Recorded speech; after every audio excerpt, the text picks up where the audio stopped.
इस वीडियो में हम लोग क्लास 8 सामाजिक विज्ञान का ओरिजिनल पेपर देखने वाले हैं।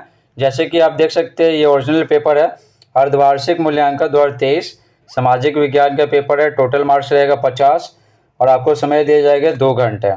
और ये सब देख लीजिएगा, ये सब भरने वाला है। और इसमें क्या, इसमें कुछ नहीं करना, ये जो पोर्शन है इसमें आपको कुछ नहीं करना, आपको बस इसी में भरना है। तो उसके बाद देखिए यहाँ पर निर्देश दिया हुआ है, आप ये पढ़ सकते हैं। तो चलिए बिना समय गवाए वीडियो को स्टार्ट करते हैं। तो पहला सवाल है, सही विकल्प के सामने सही का निशान लगाइए। सही विकल्प के सामने सही का निशान लगाइए और ये 2-2 नंबर का रहेगा। इस तरह 4 गो सवाल रहेगा, तो टोटल मार्क्स हो गया कितना, 8। तो पहला सवाल है, भारत का संविधान कब लागू हुआ। तो भारत का संविधान लागू हुआ 26 जनवरी 1950। इनमें से कौन एक महासागर नहीं है। तो अंटार्कटिक, ठीक है, एक महासागर नहीं है। ठीक है। तीसरा है, झारखंड किस राज्य के विभाजन के परिणाम स्वरूप बना था। तो झारखंड है ना, बिहार से अलग हुआ था, ये अपने बिहार से अलग हुआ था।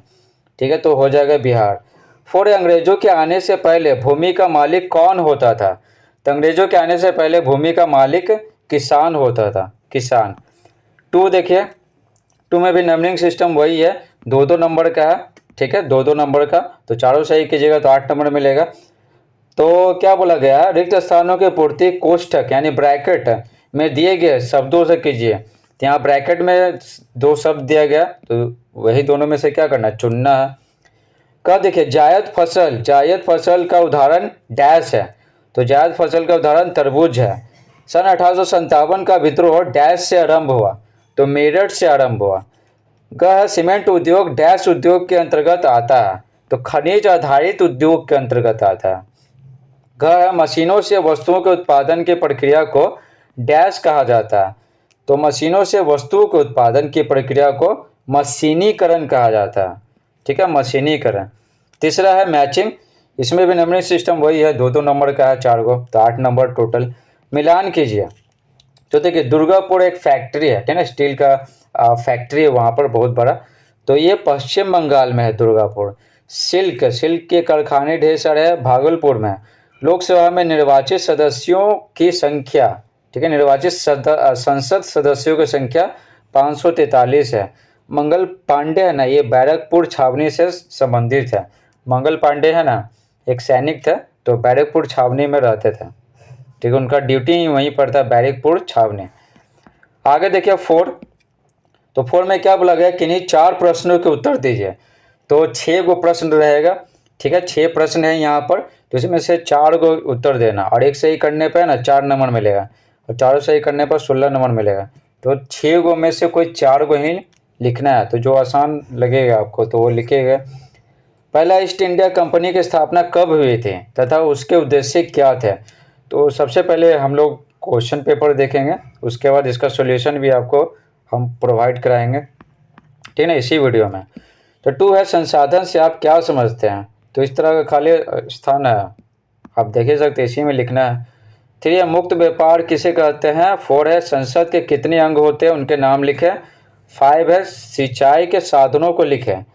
और 6 है, भारत में मुख्य रूप से किन किन धर्मों के लोग रहते हैं। तो इस तरह से 6 गो सवाल है, इसमें से बस 4 गो का उत्तर देना है। तो याद रखिएगा, 4 गो का ही उत्तर देना है। उसके बाद आते हैं 10 नंबर का सवाल। ठीक है, तो यहाँ पर 3 गो प्रश्न रहेगा। ठीक है, 3 गो प्रश्न है, किसी एक का ही उत्तर देना है। तो बोला गया है कि नहीं, एक प्रश्न का उत्तर 100 शब्दों में दीजिए। ठीक है, 100 शब्दों में। तो इसमें से जो आसान लगेगा वो आप लिखिएगा। तो इसमें से कोई एक ही बताएंगे। तो आसान क्या लग रहा है, आसान सबसे ज़्यादा यही लग रहा है, नकदी फसल किसे कहते हैं, उदाहरण सहित लिखे। तो यही आपको बताएंगे। तो यहाँ पर खाली स्थान दिया हुआ है, तो यहीं पर आपको लिखना है। तो चलिए बिना समय गवाए वीडियो को स्टार्ट करते हैं क्वेश्चन आंसर का। तो स्पेशली आपके लिए टाइप कर दिए। तो देखिए 4 का, ईस्ट इंडिया कंपनी, ठीक है, यहाँ क्या लिखा हुआ, ईस्ट इंडिया कंपनी की स्थापना कब हुई थी तथा उसके उद्देश्य क्या थे। तो उत्तर लिखेंगे, ईस्ट इंडिया कंपनी की स्थापना 31 दिसंबर 1600 ईस्वी को हुई थी तथा उसका प्रारंभिक उद्देश्य व्यापार करना था। ठीक है, जब आया था ना, तो शुरुआत में उद्देश्य सिर्फ व्यापार करके प्रॉफिट कमाना था। और देखिए यहाँ पर बस 4 गो बताएं आपको। ठीक है, 6 गो में से 4 गो, यही सब 4 गो सबसे आसान था। 4 देखिए, ठीक है, ये मत बोलिएगा कि 2 और 3 नहीं बताया, 2 और 3 थोड़ा हार्ड था, तो 6 को में से तो कोई 4 को ही लिखना है।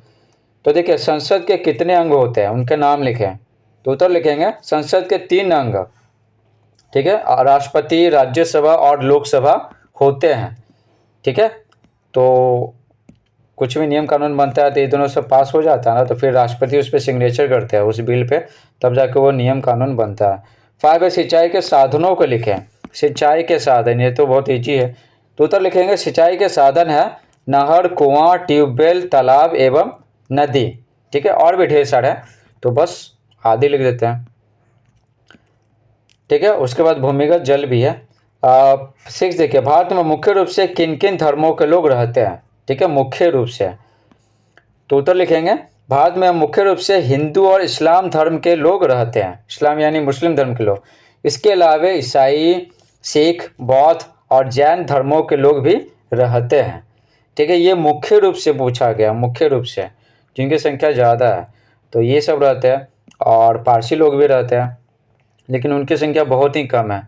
5 देखिए, ये 10 नंबर का है, ठीक है, तो 3 को सवाल था तो कोई एक ही बताना था, तो ये बताया। तो देखिए नकदी फसल किसे कहते हैं, उदाहरण सहित लिखें, ये सबसे ज़्यादा ईजी है, तो उत्तर लिखेंगे जो फसलें बिक्री के लिए उगाई जाती है यानी बेचने के लिए उगाई जाती है उन्हें नकदी फसलें कहते हैं। जैसे जूट हो गई, चाय, कॉफ़ी और गन्ना की खेती को आमतौर पर नकदी फसलें कहा जाता है, ठीक है। इन फसलों का उत्पादन किसान मुख्यतः पैसा कमाने के लिए करते हैं, ठीक है, जैसे ही उत्पादन होता है तो उसको बेच देते हैं, जैसे गन्ना है तो उत्पादन होगा तो बेच देंगे, ठीक है, और जो चॉकलेट बनाने वाले फैक्ट्री है या चीनी बनाने वाली फैक्ट्री, मीठा बनाने वाली फैक्ट्री, वो गन्ना को खरीद लेती है, इस तरह से तो नकदी फसल ख़त्म। इस प्रकार से पूरा ओरिजिनल पेपर का पूरा सॉल्यूशन प्रोवाइड करा दिया। Thanks for watching.